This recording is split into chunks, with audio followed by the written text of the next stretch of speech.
Okay, so after the brief repose, we're back to the Constellation of Descartes, um, Husserl, and Heidegger, proceeding deliberately with some expressionism in the method, um, for the reason that I think it's essential to what we're doing to eschew the subscription to the view of Andrei Tarkovsky, which stands as the view of a great many of them very sensible,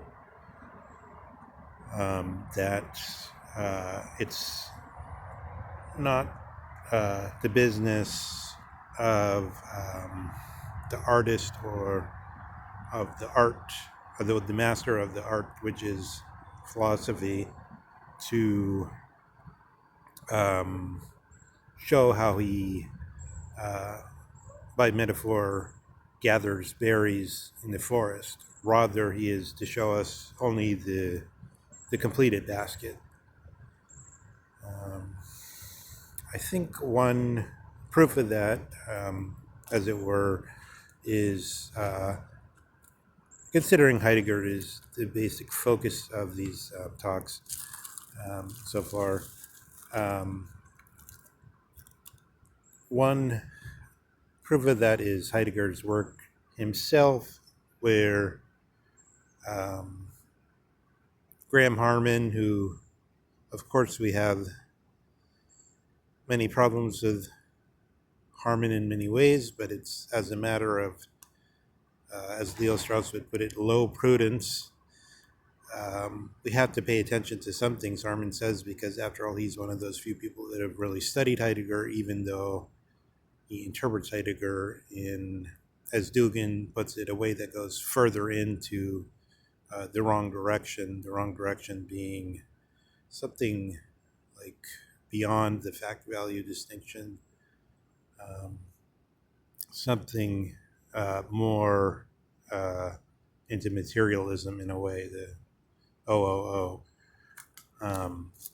Meursault and Rossier and so forth. But what he does say that's useful to us here is that every 25 pages or so, or actually he puts it this way, he says, it's enough to read 25 pages of Heidegger, because Heidegger is like a fractal. Um, he keeps producing these recursive iterations of things at a different scale.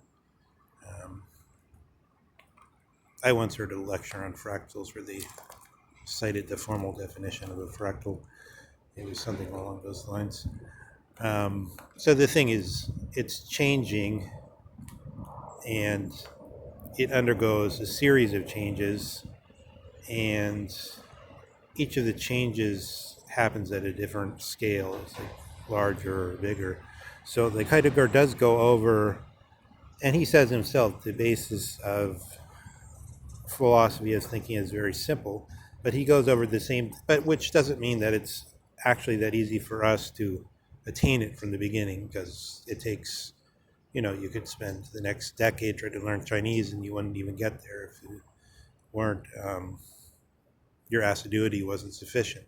Um, that's an arduous task. So it's an arduous task to get to the simple. Once you know Chinese, then um, it's immediate, it's there for you, it's available, right? So it's simple.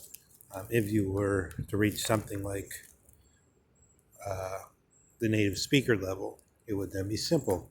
So for Heidegger, Heidegger's thought is simple. For us, we need to go over do some triathletic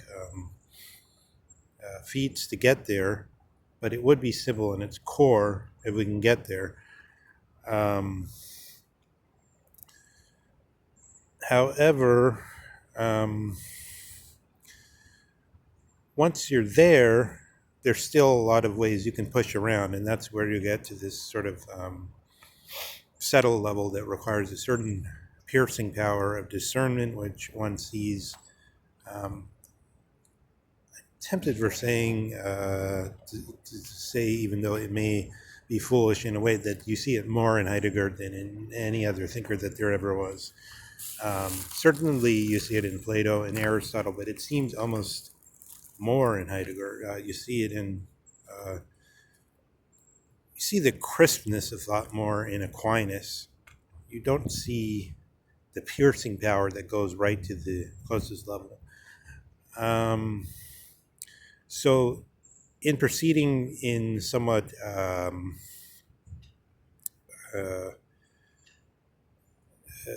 don't say spontaneous exactly, because that sounds sort of positive. You could say something that combines both the impulsive and the spontaneous, or impulsive sounds like a minus. But I think there's a reason for proceeding that way, because we're really trying to get to a subject matter that hasn't usually been approached, and it can't be approached by assuming that we know something and then we're just giving the account of what we know. We must come even into not the epistemological questioning at all, but the phenomenology of what knowing is. So I'll try to give an example of something similar to that, which is I've seen in Descartes, and partially I'll say in not really praise of the analytic philosophy department, the currently dominant philosophy, because I think we have a right to glance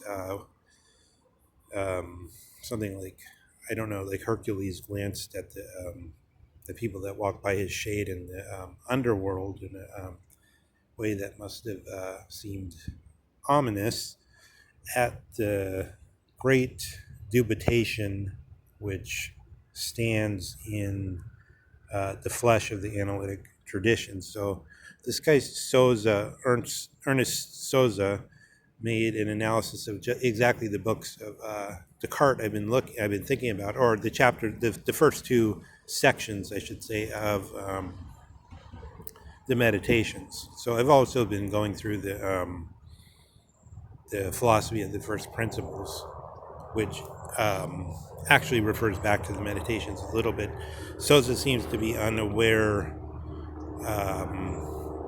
that the Meditations, according to Descartes himself, was a metaphysical book. He then regards his other work as having in a different key, as it were. So, in this sense, Souza didn't key into just the tonality that Descartes wanted, although you could say he's making an interpretation against what Descartes says about himself, but he doesn't mention what Descartes says about himself in doing that. At the end of it, I listened to his presentation with some attention, and it was a good, solid presentation and investigation of Descartes. But he summed up in a way that I think is typical of the analytic philosophy department by simply saying, so Descartes' argument is really stupid at the level of strict logic, but maybe there's a good theological argument in there. Is it something along those lines? Which I think is just kind of outrageous. But nonetheless, there were some points that he made which were very good, I thought, and they prompted some reflections on my part. So to start with, he kept saying, I think, as if the I and the think were something different. So it's like, I think there is a geometric proof. So he had three terms all the time. I think, and then some content like a geometric proof or a tree or anything else.